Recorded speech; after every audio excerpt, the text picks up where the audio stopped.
तो अगला जो मेथड है हमारे पास में, यानी कौन सा बेटे, यानी सेकंड मेथड हमारे पास में रहेगा नंबर 2, और इस मेथड का नाम होगा gene gun method. Gene gun method, तो ये याद रखना, अगला जो मेथड है ये मेथड है बेटे जीन गन मेथड। अब ये जो जीन गन मेथड है इसको किस तरह से होगा कि जो वांछित जीन है उस वांछित जीन को एक आणविक बंदूक में भरा जाएगा। ये आणविक बंदूक होगी बेटे, कोई AK-47 नहीं होगी, आणविक बंदूक में भरकर और उसे लक्ष्य कोशिका पर दाग दिया जाएगा। लेकिन बात यह है कि जो वांछित जीन है बेटे वो तो एक तरह से डाइल्यूट फॉर्म में होती है, तो वो पार्टिकल की फॉर्म में कैसे आएगी, कणों के रूप में दृढ़ कैसे होगी। तो पहले वांछित जीन को टंगस्टन और सोने की पतली परत से बेटे लेपित कर दिया जाता है और ये छोटे छोटे कण इसके बना लिए जाते हैं और फिर इन कणों को आणविक बंदूक में भरकर लक्ष्य कोशिका पर दाग दिया जाता है। तो इसमें आपको ये याद रखना है, यानी वांछित जीन को, ध्यान रखना बच्चे, इसमें वांछित जीन को सोने, वांछित जीन को सोने या टंगस्टन से लेपित कर तथा आणविक बंदूक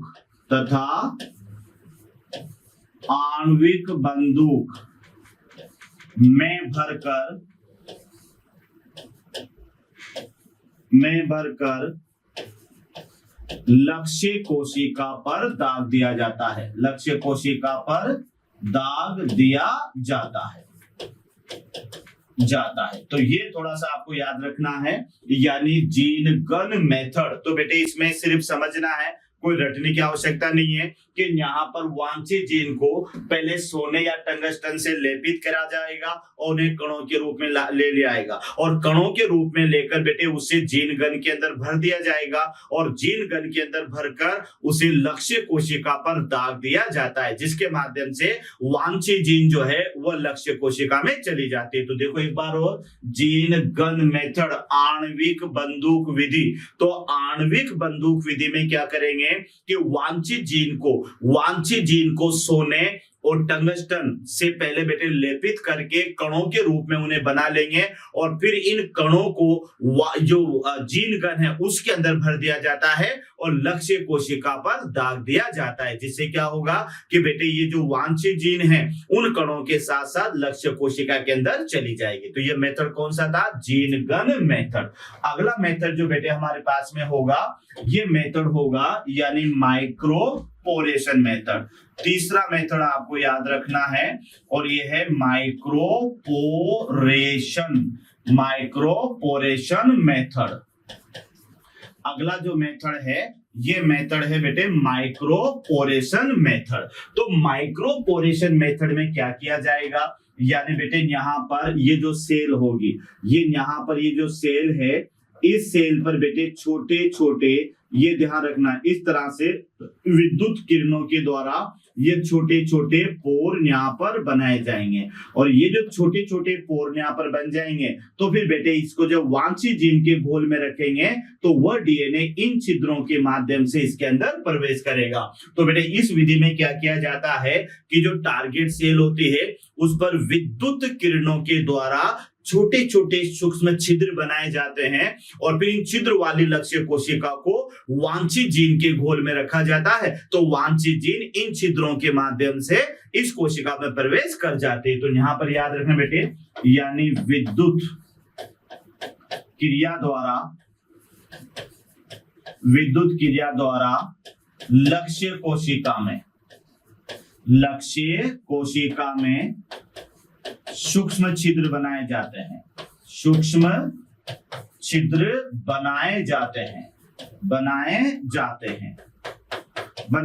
तो ये याद रखना बेटे, यानी इस पे इलेक्ट्रिक रेज डाली जाती है, विद्युत किरणें डाली जाती है, जिसके माध्यम से जो विद्युत ये कोशिका है उसमें सूक्ष्म छिद्र बनाए जाते हैं और इन छिद्र वाली ये जो कोशिका है इसे बेटे अपन कहाँ रखेंगे, वांछित जीन के घोल में रखेंगे, जहां से इन छिद्रों के द्वारा वांछित जीन के अंदर जो है ये लक्ष्य कोशिका में प्रवेश कर जाते हैं। तो आप लिख सकते हैं इन छिद्रों के द्वारा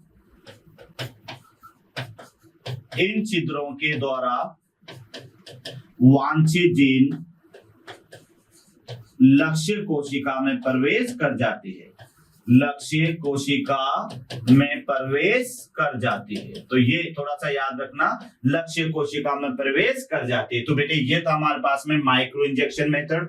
एक और मेथड अगर आप याद करना चाहें तो ये मेथड भी आप याद कर लें। इस मेथड का नाम होगा बच्चों, यानी फोर आएगा केमिकल मेथड।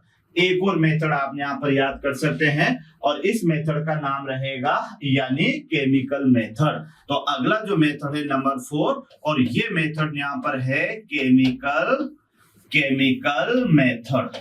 केमिकल मेथड यानी रासायनिक विधि। तो बेटे केमिकल मेथड में क्या होगा कि इसमें कई प्रकार के केमिकल इस्तेमाल किए जाएंगे और इन रासायनिक पदार्थों के द्वारा जो वांछित जीन है वो लक्ष्य कोशिका में प्रवेश कर जाती है। तो यहाँ पर केमिकल मेथड में आप याद रख सकते हैं, यानी कुछ रासायनिक पदार्थ होते हैं बेटे, ये कुछ रासायनिक पदार्थ लक्ष्य कोशिका में या वांछित जीन को, ये थोड़ा सा याद रख लें कि कुछ जो रासायनिक पदार्थ हैं, कुछ रासायनिक पदार्थ वांछित जीन को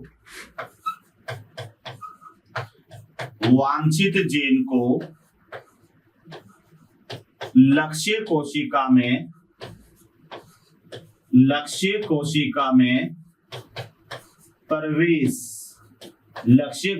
में प्रवेश करने के लिए प्रेरित करते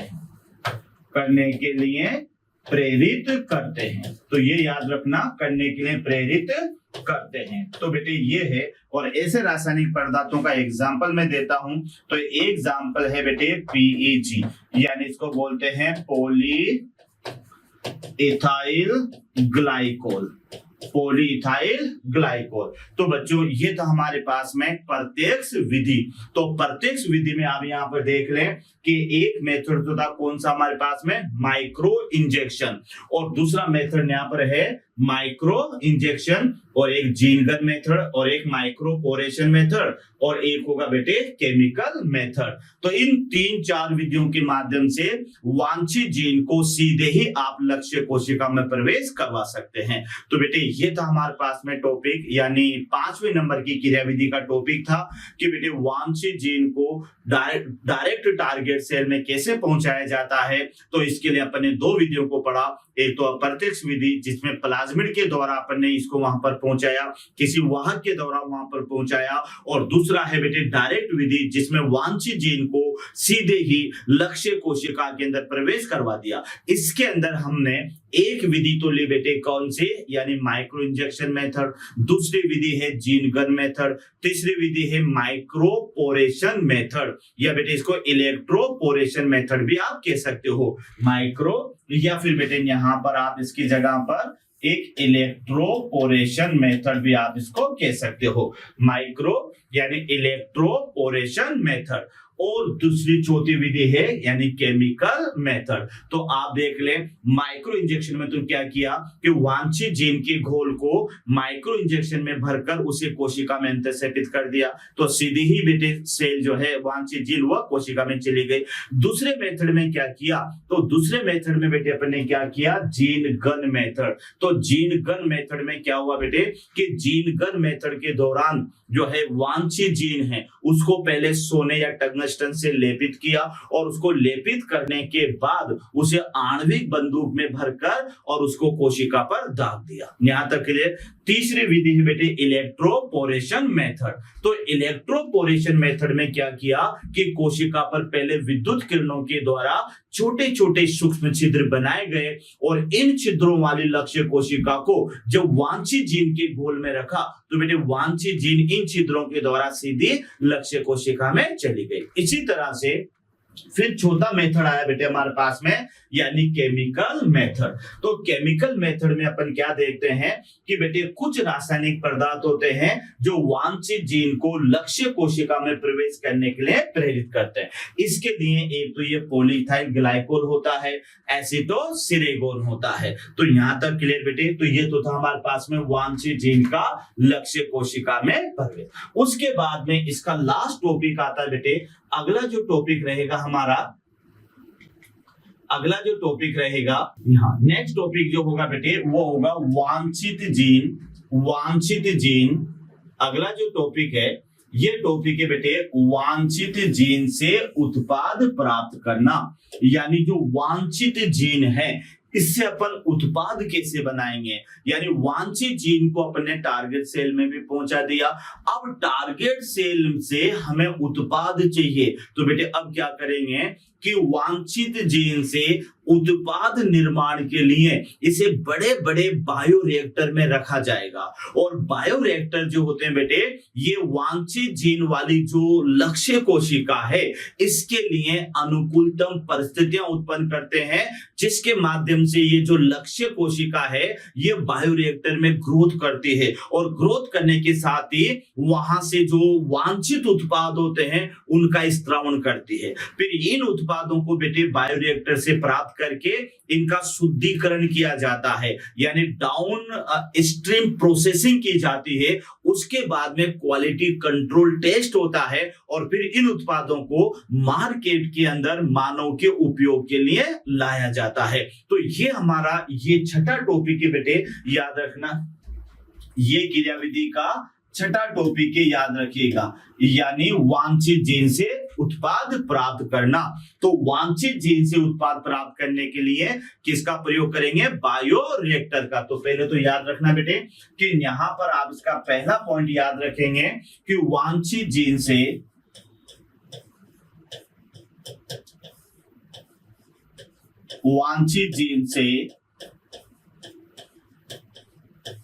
उत्पाद प्राप्त करने के लिए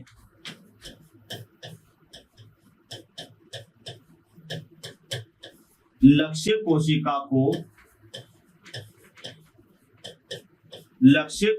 को बड़े बड़े बायोरिएक्टर में रखा जाता है। लक्ष्य कोशिका को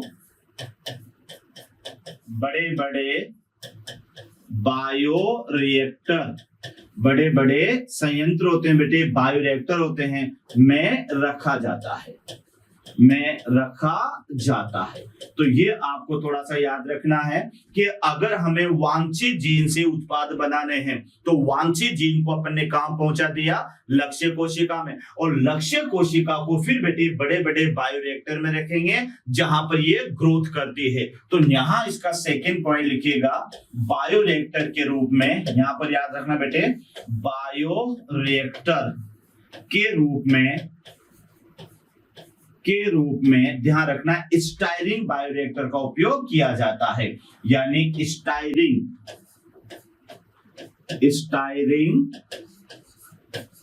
बायोरिएक्टर, अभी इसका डायग्राम बनाएंगे अपन, स्टायरिंग बायोरिएक्टर का उपयोग किया जाता है,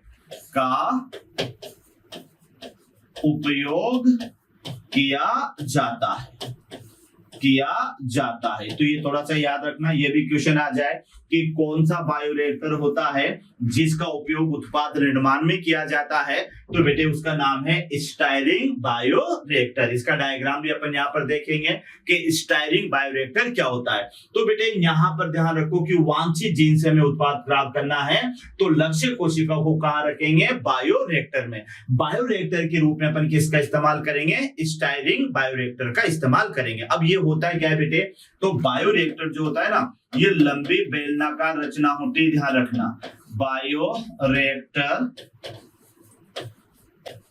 लंबी बेलनाकार, यानी ध्यान रखना बेटे, यानी इस तरह से अभी मैं डायग्राम बनाने वाला हूं इसका, तो बायोरिएक्टर ये इस तरह से होगा।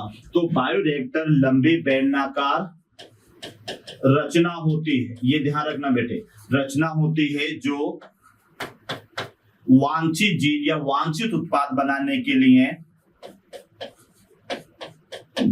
वांछित उत्पाद बनाने के लिए अनुकूलतम, याद रखना बेटे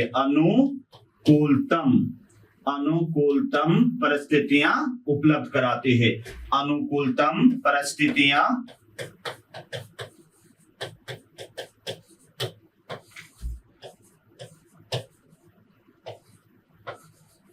उपलब्ध कराते हैं। उपलब्ध कराते हैं। तो ये थोड़ा सा ध्यान रखना भी बायोरिएक्टर का काम क्या है। तो अनुकूलतम तापमान, अनुकूलतम पीएच, है ना, विटामिन, एंजाइम, ये सारी परिस्थितियां बेटे ये यहाँ पर बायोरिएक्टर इन्हें उत्पन्न कराते हैं। तो ध्यान से देख लें कि मुख्य बायोरिएक्टर का नाम है स्टायरिंग बायोरिएक्टर, और ये बायोरिएक्टर वांछित उत्पाद जब हमें बनाना है तो उसके लिए बेटे अनुकूलतम परिस्थितियां ये उत्पन्न कराता है। अनुकूलतम परिस्थितियों का माने ये है कि वहां पर लक्ष्य कोशिका के अनुसार तापमान होना चाहिए, है ना, पीएच होना चाहिए, एंजाइम्स होना चाहिए, विटामिन होना चाहिए, पोषक पदार्थ होना चाहिए। तो ये सारी परिस्थितियां कहां पर मिलती है? बायोरिएक्टर में। तो अब क्या होगा कि बायोरिएक्टर में इन परिस्थितियों का उपयोग करके, यानी बायोरिएक्टर में क्या होगा बेटे कि इन परिस्थितियों का या अनुकूलतम परिस्थितियों में, ये ध्यान रखना, इन अनुकूलतम परिस्थितियों में, अनुकूलतम परिस्थितियों में लक्ष्य कोशिका में वृद्धि होती है। लक्ष्य कोशिकाओं में, ध्यान रखना बच्चों, लक्ष्य कोशिकाओं में वृद्धि होती है, वृद्धि होती है तथा यह वांछित उत्पाद का स्त्रावण करती है, वांछित उत्पाद का स्त्रावण करती है। तो ये याद रखना, थोड़ा सा ध्यान रख ले बच्चों कि अपन ने क्या बताया कि जो लक्ष्य कोशिका है इसको बायोरिएक्टर में रखेंगे। बायोरिएक्टर में ऐसा वातावरण होता है जो लक्ष्य कोशिका की वृद्धि के लिए आवश्यक होता है। तो बेटे इस अनुकूलतम वातावरण के अंदर लक्ष्य कोशिका में ग्रोथ होती है, कई हजारों की संख्या में ये कोशिकाएं बनती है और एक वांछित उत्पाद का निर्माण करती है। अब ये जो वांछित उत्पाद बना है तो इसको शुद्धिकरण किया जाएगा और शुद्धिकरण करने के बाद में इसे मानव के लिए उपयोगी बना लिया जाता है। तो फिर यहाँ पर आप देखिएगा बच्चे, स्त्रावी वांछित उत्पाद का, स्त्रावी वांछित उत्पाद का शुद्धिकरण किया जाता है, शुद्धिकरण किया जाता है। ये याद रखना बेटे, वांछित उत्पाद का शुद्धिकरण किया जाता है। और कैसे करेंगे बेटे? यानी by downstream processing, processing and quality control test, quality control test. यानी याद रखना बेटे कि इस विधि के माध्यम से स्त्रावी वांछित उत्पाद का शुद्धिकरण किया जाता है तथा इसके बाद इस उत्पाद को मानव उपयोगी बना दिया जाता है, मानव उपयोगी बना दिया जाता है, मानव उपयोगी बना दिया जाता है। तो यहां आप देख लें बच्चों कि स्त्रावी जो वांछित उत्पाद का क्या किया जाएगा? शुद्धिकरण किया जाएगा। शुद्धिकरण के लिए बेटे दो प्रोसेस होती है, एक तो डाउन स्ट्रीम प्रोसेसिंग होती है, जो भी अनावश्यक चीजें होती है वो यहाँ से हटा दिया जाएगा। उसके बाद में फिर बेटे उसका क्वालिटी टेस्ट किया जाएगा कि जो उत्पाद बना है क्या क्वालिटी में वो अच्छा है या बुरा है, तो उसका क्वालिटी कंट्रोल टेस्ट किया जाता है। और इन दोनों प्रोसेस के बाद में उस उत्पाद को मार्केट में लाया जाता है और वह मानव के लिए उपयोगी हो जाता है। तो यहाँ आप देख लें बेटे कि वांछित जीन से उत्पाद कैसे प्राप्त करेंगे। तो वांछित जीन से उत्पाद प्राप्त करने के लिए पहले लक्ष्य कोशिका को बड़े बड़े बायोरिएक्टर में रखेंगे। बायोरिएक्टर के रूप में स्टायरिंग का अपन यहाँ प्रयोग करेंगे। स्टायरिंग एक लंबी बेलनाकार रचना होती है। ये ध्यान रखना बेटे, जो वांछित जीन जिसके अंदर मौजूद है लक्ष्य कोशिका में, उसके लिए बेटे अनुकूलतम परिस्थितियां उत्पन्न कराती है। तो बायोरिएक्टर के अंदर ये जो लक्ष्य कोशिका है ये अनुकूलतम परिस्थितियों का उपयोग करते हुए ये स्त्रावी पदार्थ, जो वांछित पदार्थ होते हैं, उनका स्त्रावण करती है और इन फिर स्त्रावी पदार्थों का फिर शुद्धिकरण किया जाता है बेटे, और शुद्धिकरण करने के बाद में इसे मानव के लिए उपयोगी बना लिया जाता है। आइए देखते हैं कि इसके द्वारा कौन कौन से उत्पाद यहाँ पर बनाए गए हैं। तो अगला यहाँ पर आप देखिएगा बेटे, अगला पॉइंट जो हमारा होगा यानी आनुवांशिक अभियांत्रिकी द्वारा निम्न उत्पादों का निर्माण। तो यहाँ पर आप देखिएगा निम्न उत्पादों का निर्माण। तो ये भी आप देख ले कि अभी तक बायोटेक्नोलॉजी के अंदर कौन कौन से उत्पाद बना लिए गए हैं। तो यहाँ पर अपन देखते हैं, तो बेटे पहला नंबर पर तो आप लिखना यानी ग्रोथ हार्मोन, ग्रोथ हार्मोन ये आपको याद रखना है। उसके अलावा बेटे इंसुलिन, इंसुलिन हार्मोन का निर्माण, इंसुलिन हार्मोन का निर्माण। तो ये जो इंसुलिन बनाया गया है बेटे, ये होमोलिन के रूप में बनाया गया है। होमोलिन याद रखना कि पहला फर्स्ट हार्मोन है ये जो बायोटेक्नोलॉजी के माध्यम से बनाया गया है। तो ये थोड़ा सा याद रखना, कभी क्वेश्चन आ जाए कि बायोटेक्नोलॉजी के माध्यम से बनाया गया पहला हार्मोन कौन सा है, तो बेटे इंसुलिन है, और ये जिस नाम से बनाया गया था उसका नाम है होमोलिन। तो ये याद रखना, इस हार्मोन ने लाखों करोड़ों जिंदगियां बचाई बेटे डायबिटीज के पेशेंट की। वरना पहले क्या किया जाता था कि किसी भी जानवर की पेनक्रियास ग्लैंड को निकाल करके उसे सूखा करके उसकी गोलियां बनाई जाती थी बेटे, वो दी जाती थी जो इतनी कारगर नहीं थी। लेकिन अब प्रेजेंट टाइम में आपको भी पता होगा कि इंसुलिन के इंजेक्शन भी आते हैं, जिसको डायबिटीज टाइप 1 जो होते बेटे उसमें इंसुलिन के इंजेक्शन लगते हैं। तो ये इंजेक्शन आर्टिफिशियल होते हैं, लेबोरेटरी में बनाए गए होते हैं, यूज एंड थ्रो वाले होते हैं। तो बेटे यही वो कृत्रिम इंसुलिन है जो आज लाखों करोड़ों डायबिटिक पेशेंट की जान बचा रहा है। तो उसके अलावा बोनापन जो होता है बेटे वो ग्रोथ हार्मोन की वजह से होता है। तो बायोटेक के माध्यम से ये वृद्धि हार्मोन भी बना लिया गया है। तो ये तो था हमारे पास में पहला। दूसरा यहाँ पर याद रखना बेटे, यानी कई तरह के यहाँ पर blood clotting factor, blood clotting factor यानी इस माध्यम से रक्त स्कंदन कारक भी बनाए गए हैं, जिसमें एक तो 7th नंबर का है और एक है बेटे 9th नंबर का। तो याद रखना बायोटेक्नोलॉजी के माध्यम से ब्लड क्लॉटिंग फैक्टर भी बना लिए गए हैं। उसके अलावा फिर आपको याद रखना बेटे कि यहाँ पर इंटरफेरोन, इंटरफेरोन का निर्माण, इंटरफेरोन का निर्माण। तो ये एंटीवायरल प्रोटीन है बेटे, याद रखना एंटी वायरल प्रोटीन। यानी जो इंटरफेरोन है ये एक बार वायरस का संक्रमण हो जाए तो ये प्रोटीन दोबारा वायरस के संक्रमण को नहीं होने देती। तो इसका निर्माण भी बायोटेक्नोलॉजी के माध्यम से किया गया है। उसके अलावा बेटे गोल्डन राइस याद रखना, यानी इसके द्वारा गोल्डन राइस बनाए गए हैं जो विटामिन ए का प्रचुर स्रोत है। याद रखना विटामिन ए का प्रचुर स्रोत। तो ये थोड़ा सा याद रखना बेटे, यानी विटामिन ए। तो ये थोड़ा याद रखना गोल्डन राइस यानी विटामिन ए। उसके अलावा बेटे यहाँ पर इसके द्वारा बीटी कॉटन बना लिया गया है, बीटी कॉटन का निर्माण। यानी बीटी कॉटन एक ऐसा पौधा है जिसमें कीट प्रतिरोधक क्षमता मौजूद होती है।